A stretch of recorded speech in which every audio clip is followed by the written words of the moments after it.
वित्तीय वर्ष 2025-26 का बजट प्रस्तुत कर रही हूं। आज का दिन ऐतिहासिक दिन है। कोई साधारण बजट नहीं है ये। दिल्ली की जनता और पूरा देश आज इस सदन के माध्यम से यह बजट सुन रहा है कि दिल्ली की सरकार, नई सरकार, जो कि ऐतिहासिक जनादेश लेकर के यहाँ चुन के आई है, जिनको बड़ी आशाओं और अपेक्षाओं के साथ दिल्ली की जनता ने वोट दिया और यहाँ भेजा, उस सरकार का पहला बजट कैसा होगा, आज यहाँ पर पूरा देश देखना चाहता है। मैं आपको बताना चाहती हूँ कि ये बजट सिर्फ सरकारी खर्चे और आमदनी का लेखा जोखा नहीं है, बल्कि पिछले 10 सालों की बेहाल और बदतर हुई दिल्ली को विकसित बनाने की दिशा में उठाया गया पहला संकल्पित कदम है। एक ऐसी दिल्ली जो गौरवशाली इतिहास और उज्जवल भविष्य का संगम बने, ऐसी दिल्ली का बजट आज यहाँ प्रस्तुत किया जाएगा।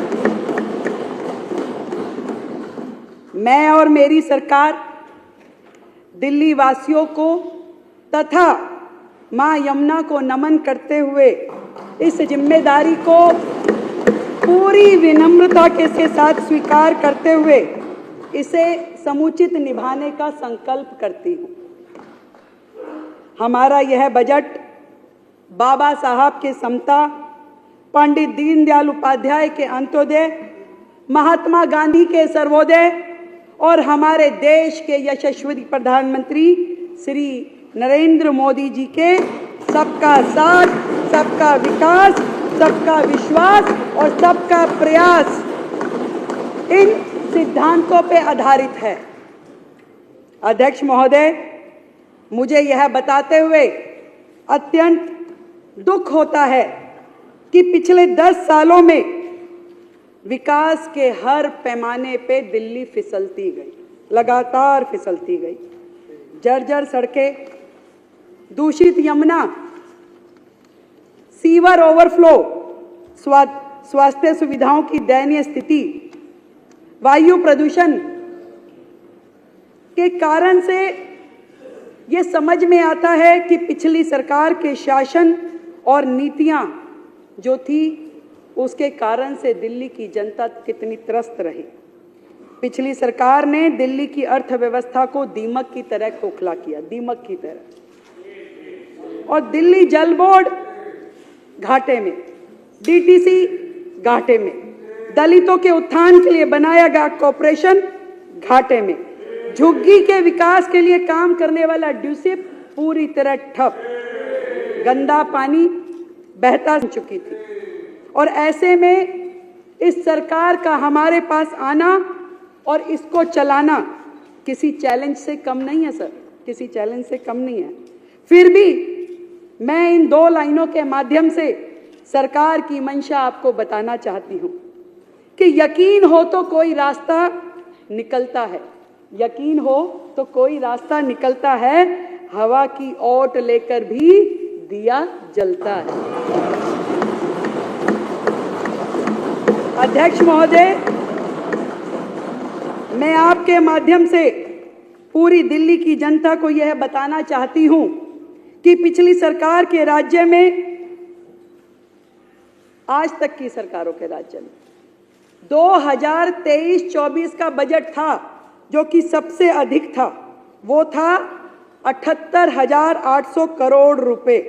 कागजों पे था, हुआ कुछ नहीं था, कागजों पे था, पर था। पहली बार दिल्ली के इतिहास में ऐसा हुआ कि जब 2024-25 का बजट आया तो वो घट करके 2800 करोड़ रुपए घट करके मात्र 76,000 करोड़ रह गया, जो किसी भी राज्य के इतिहास में, दिल्ली के इतिहास में सबसे बुरी स्थिति थी, घट करके 76,000 करोड़। परंतु बड़े गर्व के साथ मैं आज इस सदन के समक्ष बताना चाहती हूं कि इस बार का दिल्ली सरकार का बजट ऐतिहासिक है। 1 लाख करोड़ रुपए का प्रस्तावित किया गया है। 1 लाख करोड़ रुपए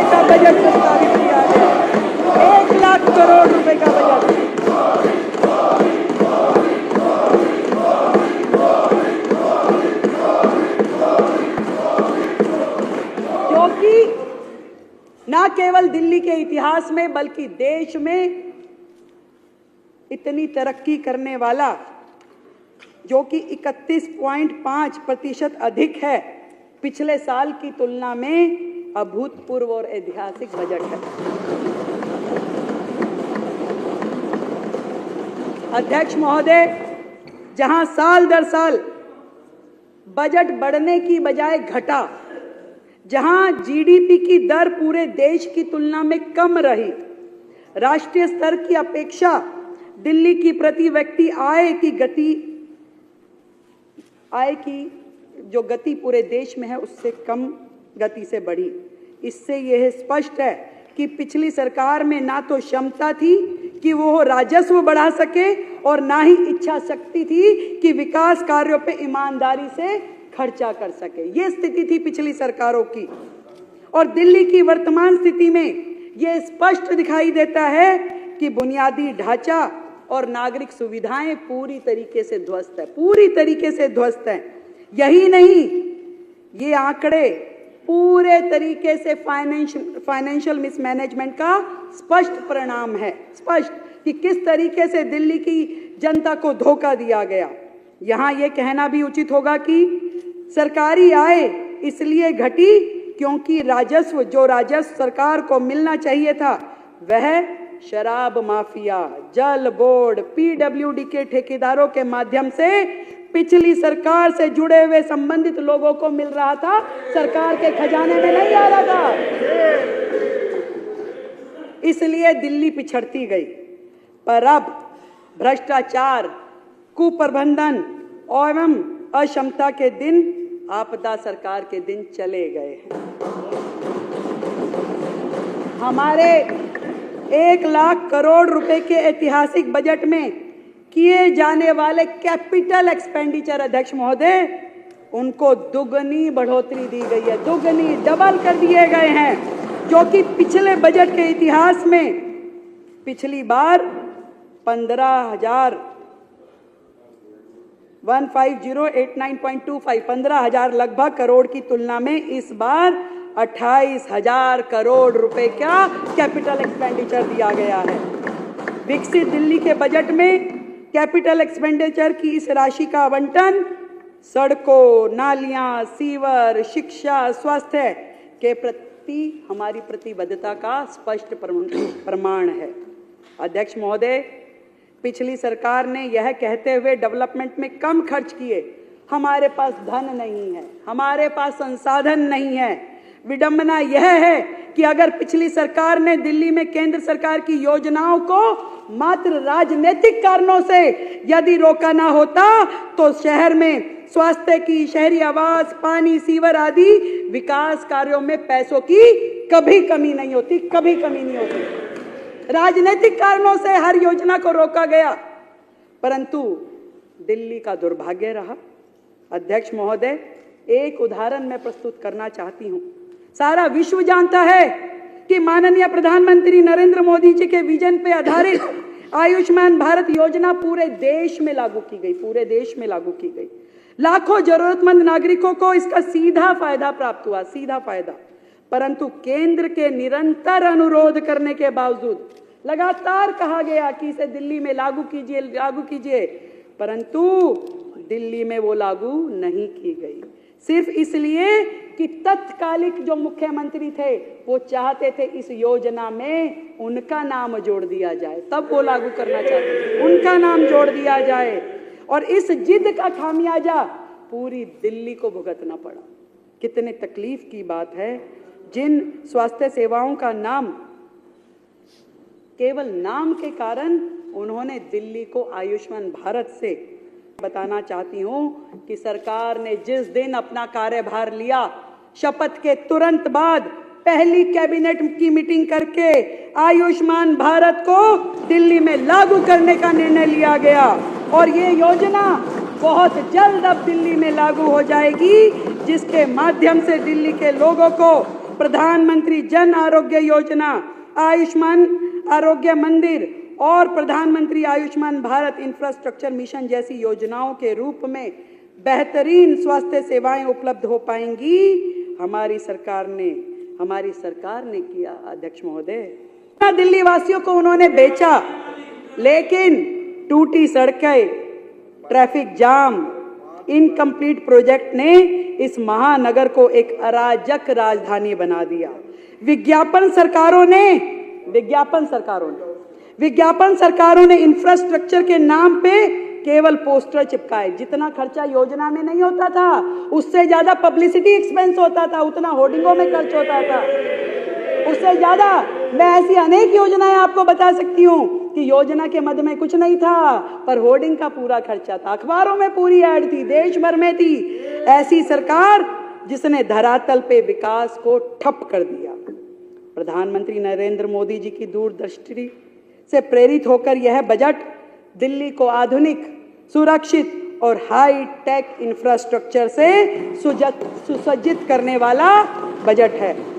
दिल्ली अब traffic free expressway, seamless connectivity, elevated corridors और स्मार्ट सर्वेलेंस सिस्टम्स के एक नए युग में प्रवेश करेगी। यह बजट मात्र संख्याओं का जोड़ घटाव नहीं है, बल्कि विकास का संकल्प पत्र है, जो दिल्ली को ग्लोबल इंफ्रास्ट्रक्चर हब की दिशा में एक ऐतिहासिक कदम बढ़ाने वाला है। ये बजट वो है। प्रधानमंत्री जी कहते हैं, we must invest in infrastructure. Narendra Modi ji की दूरदृष्टि आज से प्रेरित होकर यह बजट कल के लिए हमें आधुनिक, सुरक्षित और हाई टेक इंफ्रास्ट्रक्चर से वो कहते हैं कि better infrastructure is about Delhi connecting dreams, traffic and accelerating progress, seamless connectivity, elevated ढांचे का मतलब है स्मार्ट सपनों को जोड़ना और नए युग में प्रवेश करना। प्रधानमंत्री जी के दिखाए हुए हैं कि बेटर इंफ्रास्ट्रक्चर इज अबाउट। मैं अध्यक्ष महोदय आपके माध्यम से इस सदन को सूचित करना चाहती हूँ कि सड़क परिवहन का मतलब राजमार्ग मंत्रालय भारत सरकार के द्वारा और शहरी विकास मंत्रालय के दिखाए हुए। तो दिल्ली का ये बजट है, विकसित दिल्ली का बजट। दिल्ली की मुख्यमंत्री रेखा गुप्ता पेश करती हुई, जिनकी तरफ से कहा गया कि ऐतिहासिक दिन है दिल्ली के लिए। पिछली सरकार ने दीमक की तरह दिल्ली को खोखला कर दिया, गंदा पानी, बहता सीवर दिल्ली की पहचान बन गया, और ऐसे में दिल्ली के लिए 1 लाख करोड़ का ये बजट।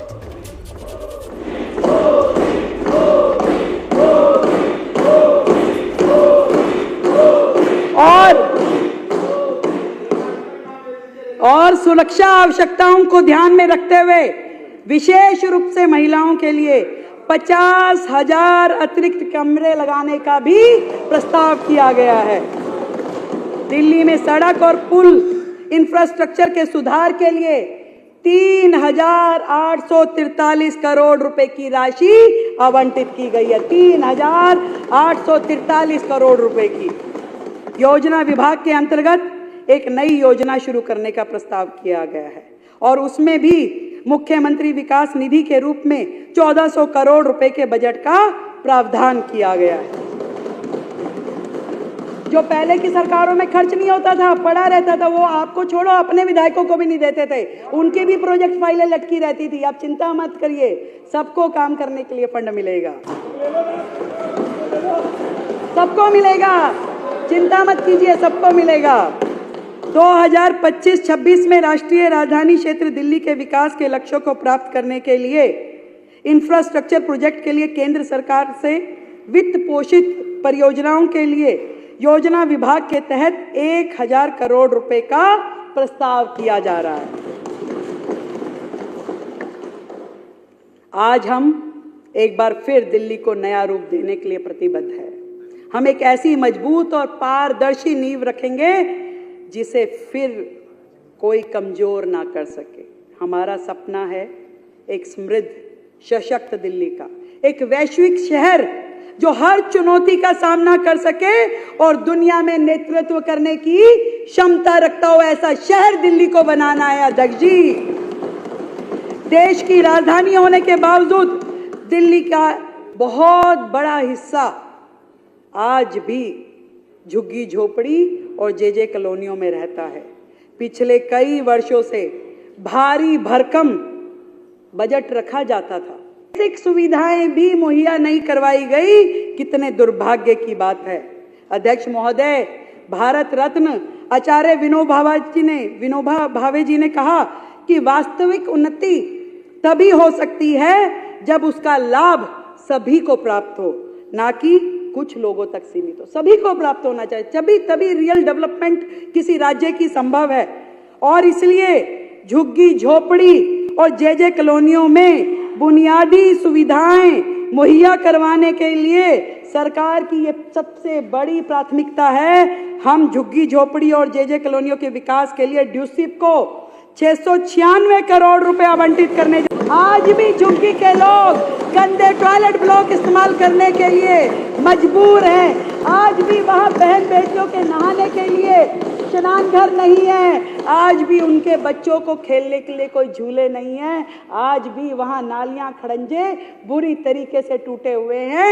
ये लोग केवल वोट लेने के लिए वहां जाते हैं, उनको डराते हैं भाजपा आएगी झुग्गी तोड़ देगी। हम बताना चाहते हैं कि हमने 700 करोड़ रुपए का फंड झुग्गी की डेवलपमेंट के लिए वहां पे, जो कि आपकी तुलना में 157% अधिक है। ये जहां पे फुटपाथ बनेगा, जहां पे नाली खड़ंजा बनेगा, जहां शौचालय बनेंगे, स्नान घर बनेंगे, पास में अब झुग्गी वाले भी अपना जीवन जी सकेंगे। पिछली बार अध्यक्ष जी, पिछली सरकार ने प्रधानमंत्री आवास योजना के तहत दिल्ली को कुछ लेने नहीं दिया। क्योंकि वो प्रधानमंत्री आवास योजना थी तो दिल्ली वालों को उसके निमित्त किसी को लाभ नहीं लेने दिया। अब हमारी जो ये सरकार है, इस योजना को हम स्वीकार करेंगे ताकि हमारे शहरी गरीबों को इसका लाभ मिल सके। और इस योजना के तहत हमने 20 करोड़ रुपए का आवंटन प्रस्तावित किया है। इसी तरीके से हमने विधायक निधि में 350 करोड़ रुपए का प्रावधान किया। इन्होंने दिल्ली की ऐसी हालत नहीं छोड़ी, पर हमने प्रावधान पूरा किया। किसी विधायक को बजट की कमी ना हो, कागजों पे नहीं, पूरा मिलेगा। आपका तो केवल कागजों पे रहा, पूरा विधायकों को विधायक निधि पूरी दी जाएगी। ऐसा मैं आपके माध्यम से अपनी पूरे विधायकों को विश्वास दिलाती हूँ। भोजन कागजों पे था जनाब, कागजों पे था, किसी को ना मिला। अरे तुम्हारा दिल का दर्द बाहर निकली कि आपके विधायकों में क्या खर्च हुआ, हमारे वाले तो फिर लड़ झगड़ के काम करवा गए। कोई नहीं। और भोजन हर इंसान की बुनियादी जरूरत है। आर्थिक रूप से कमजोर वर्गों को खाद्य सुरक्षा बढ़ाने और पोषण की स्थिति में सुधार लाने के लिए हम स्वर्गीय श्री अटल बिहारी वाजपेयी जी, जिनका ये जो वर्ष है, जन्म शताब्दी वर्ष है, दिल्ली में 100 जगहों पे अटल कैंटीन के नाम से पौष्टिक 100 जगहों पे जन्म शताब्दी वर्ष पे 100 जगहों पे अटल कैंटीन खोली जाएगी। और उस मद में 100 करोड़ रुपए का प्रावधान किया गया है। 100 करोड़ रुपए का केवल सड़कों, पुलों, फ्लाईओवर के निर्माण का दस्तावेज नहीं है अध्यक्ष जी, बल्कि पूरी दिल्ली के भविष्य को फिर से सुधारने के लिए रोड मैप है। ये पूरा रोड मैप है। अब दिल्ली की सड़कें सिर्फ रास्ता नहीं, बल्कि प्रगति की धमनियां बनेंगी। अब दिल्ली की कनेक्टिविटी सिर्फ ट्रैफिक सुधार नहीं, आर्थिक विकास का इंजन बनेंगी।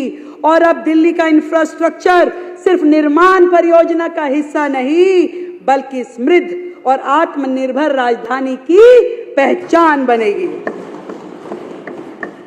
सच में बहुत फर्क है आप में और हम में, बहुत फर्क है। ठीक कह रहे हो, बहुत फर्क है। आप केवल वायदे करते थे, हम वायदे निभाते हैं।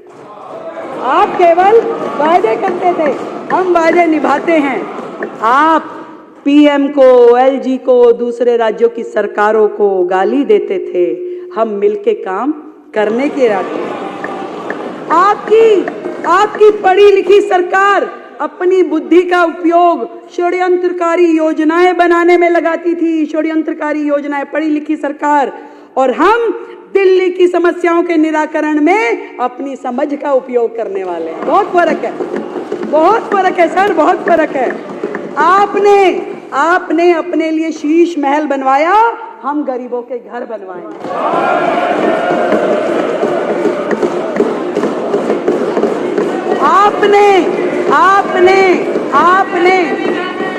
आपने अपने लिए लाखों रुपए के पॉट बनवाए, टॉयलेट पॉट। हम झुग्गी वालों के लिए शौचालय बनवाएंगे, स्नान घर बनवाएंगे। बहुत फर्क है आप में और हम में। आपने दिल्ली से इकट्ठा किया हुआ राजस्व, टैक्स का पैसा पूरे देश की एडवर्टाइजमेंट करने में खर्च किया, दूसरे राज्यों में जाके चुनाव लड़ने के लिए खर्च किया।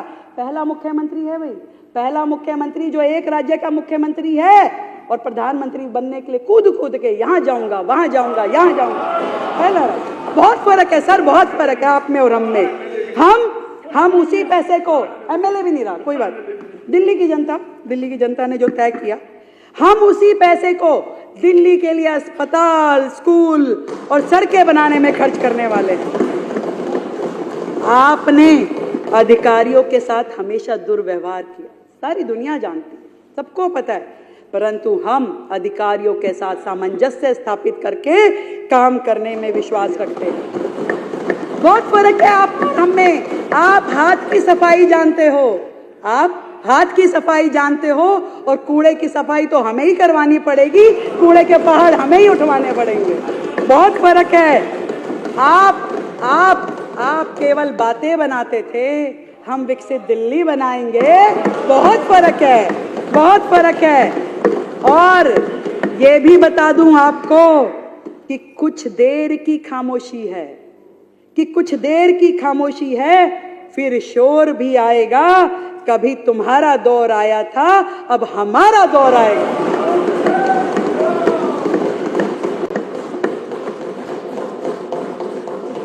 दूसरा सेक्टर जो मैं सोचती हूं वो इंडस्ट्रियल डेवलपमेंट और इन्वेस्टमेंट प्रमोशंस का है। उद्योग और निवेश जो कि समृद्धि का रास्ता है अध्यक्ष जी, प्रगति का आधार है। और जहां उद्योग फूलते फलते हैं अध्यक्ष जी, वही समाज आगे बढ़ता है। जहां निवेश आता है तो ना केवल अर्थव्यवस्था मजबूत होती है, बल्कि रोजगार के नए द्वार भी खुलते हैं।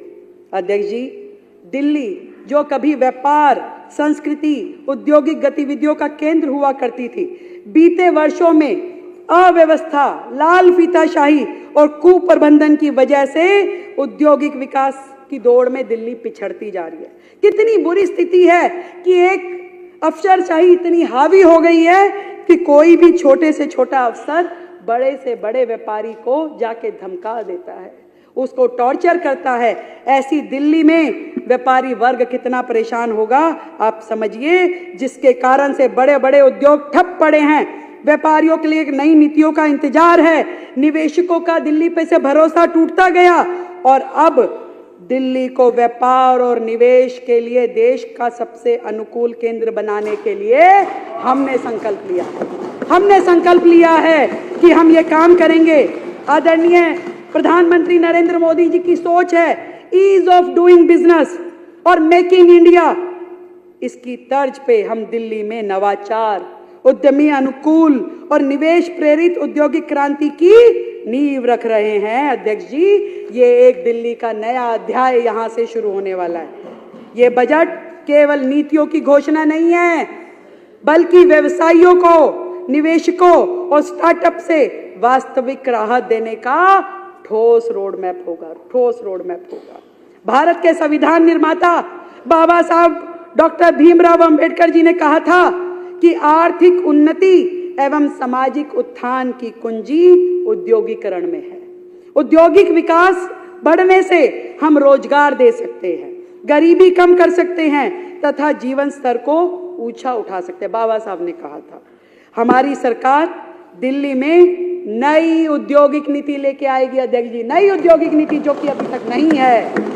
इससे औद्योगिक अनुपालन के मुद्दों का समाधान होगा, दिल्ली में व्यापार करने में आसानी होगी। साथ ही एक नई वेयर हाउसिंग पॉलिसी को अंतिम रूप दिया जा रहा है, जो दिल्ली को सुरक्षित, संरक्षित और तेज वेयर हाउसिंग प्रदान करने के लिए उद्योगों की बड़ी जरूरत को पूरा करेगी। नई उद्योग नीति नई वेयर हाउस पॉलिसी हमारी ये सरकार लेके आएगी। उद्योग विभाग दिल्ली में औद्योगिक क्षेत्रों के लिए रेगुलराइजेशन का प्लान भी लेके आएगा। साथ ही सिंगल विंडो सिस्टम लाया जाएगा जिससे ईज ऑफ डूइंग बिजनेस को गति मिले। अध्यक्ष जी, शहरी कार्य मंत्रालय डीडीए के साथ परामर्श करते हुए लीज्ड इंडस्ट्रियल प्रॉपर्टीज जो हैं उनको फ्री होल्ड भी किया जाएगा। बड़ी संख्या में औद्योगिक क्षेत्रों की स्थिति बहुत खराब है। बहुत हमने जब इस बजट के लिए सुझाव लिए तो हमने अलग अलग क्षेत्रों से, औद्योगिक क्षेत्रों से व्यापारी भाइयों को, उद्योग जगत से जुड़े हुए लोगों को बुलाया था। एक एक व्यक्ति रो रहा था कि इतने सालों में कभी उद्योग के उस अप्रूव्ड सेक्टर में ना सड़क, ना नाला, ना कोई और व्यवस्था, इतनी बुरी हालत में लोग वो व्यापार करने के लिए मजबूर है। इसलिए दुनिया एनसीआर की तरफ दौड़ रही है, अन्य राज्यों की तरफ जा रही है कि अपना व्यापार कर सकें। अध्यक्ष जी, मैं आपके माध्यम से बताना चाहती हूं कि इन औद्योगिक क्षेत्रों में कार्य स्थितियों के सुधार के लिए, डेवलपमेंट और रीडेवलपमेंट एक्टिविटीज के लिए एक प्रोग्राम बनाया जाएगा और उस प्रोग्राम के माध्यम से यहाँ की सड़कें, गलियां, नालियां, खड़ंजा, ये सारी की सारी चीजों को ठीक करा जाएगा ताकि वो व्यापारी भाई अपना व्यापार वहां पे ठीक से कर सके। आज मैं इस सदन को ये बताना चाहती हूँ, दिल्ली में व्यापारियों को व्यापारिक गतिविधि चलाने में भारी समस्याओं का समाधान करना पड़ता है और इसके लिए आज इस सदन में हम घोषणा करते हैं कि ट्रेडर्स वेलफेयर बोर्ड की स्थापना की जाएगी, जो कि दिल्ली में व्यापारियों के सामने आने वाली समस्याओं की पहचान और निवारण का काम करेगा। मुर्गी पालन, मधुमक्खी पालन, small scale handicraft, handloom activities, small scale food processing आदि जैसे कुटीर उद्योगों के कौशल संवर्धन के लिए एक नई योजना शुरू की जाएगी। यह योजना दिल्ली खादी और विलेज इंडस्ट्रीज बोर्ड के द्वारा लागू किया जाएगा। ये उद्योग अक्सर छोटे पैमानों पर विनिर्माण कार्य करते हैं जो स्थानीय संसाधनों और कौशल का उपयोग करते हैं, हस्त निर्मित सामान बनाते हैं और स्थानीय रोजगार और आर्थिक विकास में योगदान देते हैं। 2025-26 के दौरान इस योजना में हमने 50 करोड़ रुपए का बजट रखा है।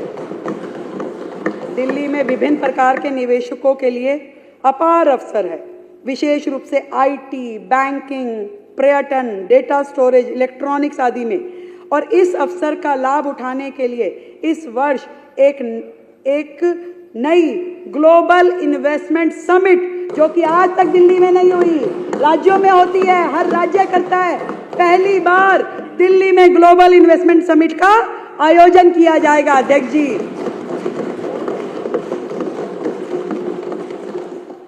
जो कि हर 2 साल में हम लोग कोशिश करेंगे कि हर 2 साल में उसको किया जाए।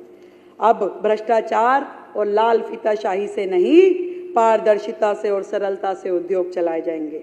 हमारा लक्ष्य है कि फाइलों में योजनाएं नहीं अटकेंगी, बल्कि जमीन पे उद्योग फूलेंगे और फलेंगे। अध्यक्ष जी, ये उद्योग सेक्टर हमारे लिए बहुत बड़ी बात है।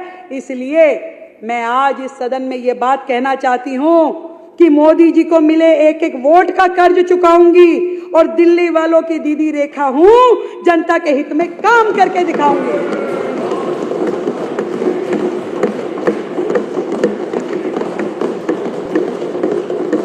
ऐसी चलवा दो भाई।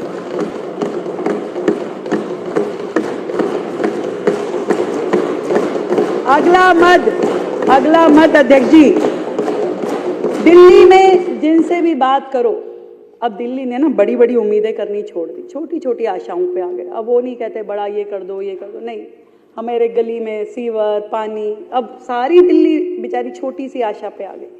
बहुत बड़ा तकलीफ का मुद्दा है दिल्ली के लिए सीवर और पानी। Access to water and sanitation and Yamuna cleaning, ये हमारा अगला फोकस एरिया है।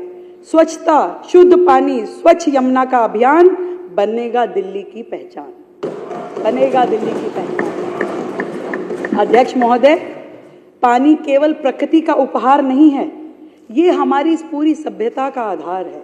स्वच्छ जल और स्वस्थ जीवन की गारंटी है। निर्मल नदियां संस्कृति की पहचान है।